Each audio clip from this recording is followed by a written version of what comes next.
That lost ground, the deepening polarities, schisms between communities, now the story that unfolds right across India, even as the country manages to withstand the repeated onslaughts of terror, each one leaving its scars. Mumbai, Varanasi, Delhi, Hyderabad, Jaipur, Bangalore, Ahmedabad and others. Each time after the terror blasts, the country first holds its breath, then takes solace in the fact that there have been no riots. One reason, unlike riots, blasts are faceless. They have no religious bias. Listen to the searing comment from a shattered father who lost all three of his daughters in the Jaipur blast.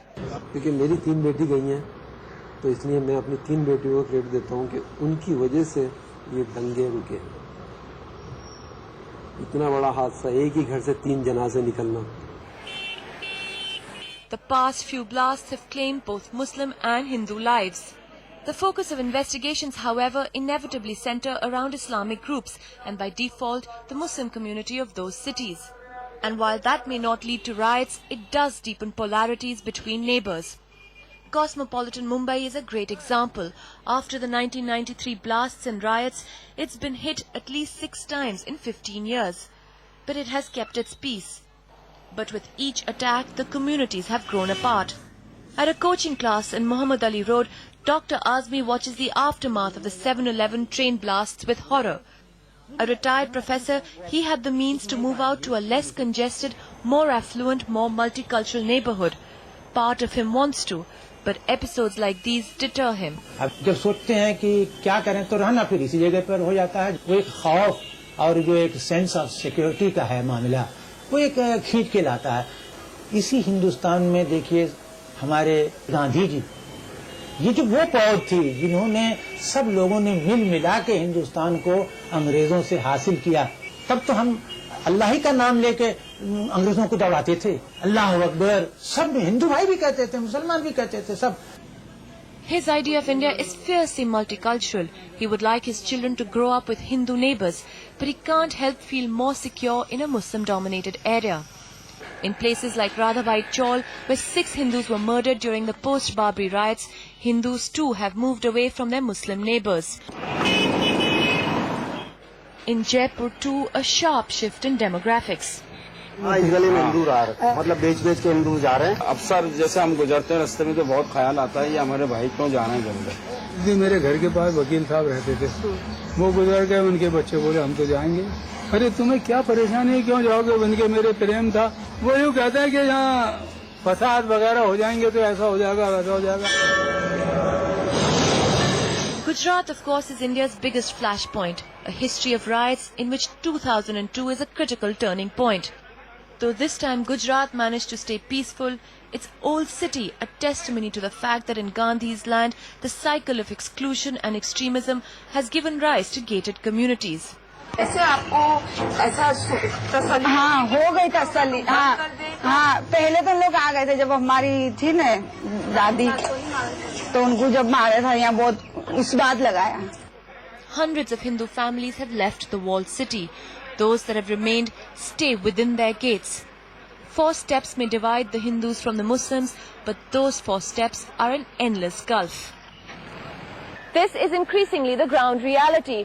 Terrorists have not succeeded in causing communal riots, but with each blast, communities that once lived together are being pushed apart further. Ghettoization is the dominant note, and in turn, these ghettos become fertile ground for radical orthodoxies. A study done by the Tata School of Social Sciences in Mumbai factually documents the sharp increase in religious ghettos after such episodes of violence. This study was Mumbai specific but has a universal resonance. Because of the ghettoization, a mentality emerges within the people where they are thinking that, a kind of solidarity within the community emerges, no doubt about it. But what happens to the total feeling and social integration? But once you get your solidarity grows with a certain community, then your solidarity also decreases with certain other community. The study also looks at how these religious ghettos provide fertile ground for dangerous rumors and orthodoxy. The pattern is similar. These are poor backward areas where the hold of religious leaders high. Cultural traditions and symbolism shared by Hindus and Muslims are declared un-Islamic. And what gets fueled is a pan-Islamic sense of victimization, which is now starting to grow amongst Indian Muslims as well.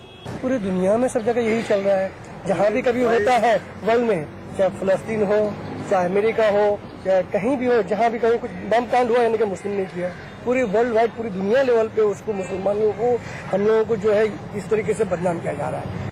In Gujarat, the dangerous conservatism in the riot rehabilitation camps takes on a sharper edge.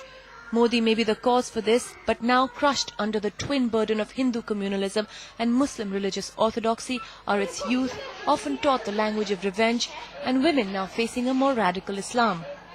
पे काम धंधा नहीं है ज्यादा, और अगर हम बाहर भी निकल जावे ना तो सब लोग ऐसे बोलते, बोले कहाँ जाती है, बोले बगल में पैकेट, बाजू में लड़का, बोले लेके निकलती आएंगी, घूमती आएंगी. ये जो सोशल अब जो है मौलवी मुफ्ती है, समाज के जो सोशल लोग जो बड़े हैं, लीडर्स हैं, एक लड़की मुस्लिम लड़की या मुस्लिम बहन आगे बढ़े, कुछ करे. Compounding the problem, policing. The investigations often take the police into Muslim ghettos. Nisar Ahmed Sheikh was posted as Assistant Commissioner of Police in Dongri, the neighbourhood of Mumbai's Muhammad Ali Road that was once home to Dawood. He says it helped that he was a Muslim, as it was easier to diffuse tensions during the investigations. Yeah, it makes little difference being a Muslim cop. They can come little closer. But it is not only Muslims, other community, they are also coming very closer. It depends upon how we are maintaining relation with the peoples. And it is not the things that other community is not helping us. On the contrary, in this area, after 92-93, when Mr. Ribeiro and Sahani, they have formed a Mullah Community Trust. It has made a lot of difference. The work done by these peace committees in several cities now paying off. Their message is clear: we're helpless in the face of these blasts, but we can maintain the peace. And that for now continues to be India's greatest solace. In Mumbai, Radhika Bodia for NDTV.